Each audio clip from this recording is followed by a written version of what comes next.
What's good, YouTube? K.D.M Sport back with another intriguing fantasy matchup between two of the finest heavyweights in boxing history. The legendary Brown Bomber Joe Louis versus Charles Sonny Liston. In the 1950s and 1960s, Sonny was looked at as the most fearsome heavyweight in boxing history. Rightfully so, he was the original Intimidator. Before George Foreman and Mike Tyson, Sonny was the intimidating wrecking machine. Anyone who crossed paths with Sonny looked like they wanted no parts of him. He was the most avoided heavyweight champion in history. After being in prison, he picked up boxing, and once he came out, he tore through the amateurs and became a two-time Golden Gloves champion. By 1958, Sonny was taking out all the top contenders of the late 50s and early 60s, en route to winning the World Heavyweight Championship in one of the most dominant title fights, and then a repeat in the rematch a year later. Joe Louis, on the other hand, was a symbol for people. He was a hero. No one will ever forget how big of an impact the Max Schmeling fights had on the world, not just the US. As we all know what was going on during those times with the Nazis in Germany with Hitler, what Hitler's plan was for conquering the world. Joe Louis had tremendous pressure, and in all honesty, there probably hasn't been anyone throughout the history of sport that had to face as much pressure as Joe Louis. A man you already lost to and got stopped by, and then you come back and dominate like that. In his prime, he was a master technician with great fundamentals that helped produce the most title defenses in boxing history and cemented his legacy forever. Both Sonny and Joe were great boxer punchers, and Sonny Liston was actually good friends with Joe Louis and found much inspiration from him. They're very similar fighters who would stalk their opponents and are amazing finishers when they have their opponent hurt. You could say Sonny is just a bigger and stronger version of Joe Louis.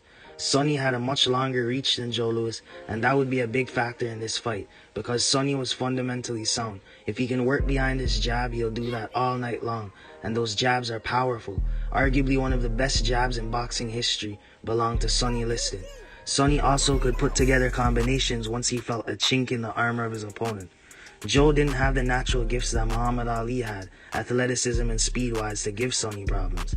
Power, I would go with Sonny. Speed, I would give that edge to Joe Louis. Footwork, I would say they were even. Ring IQ, I would give that to Joe Louis.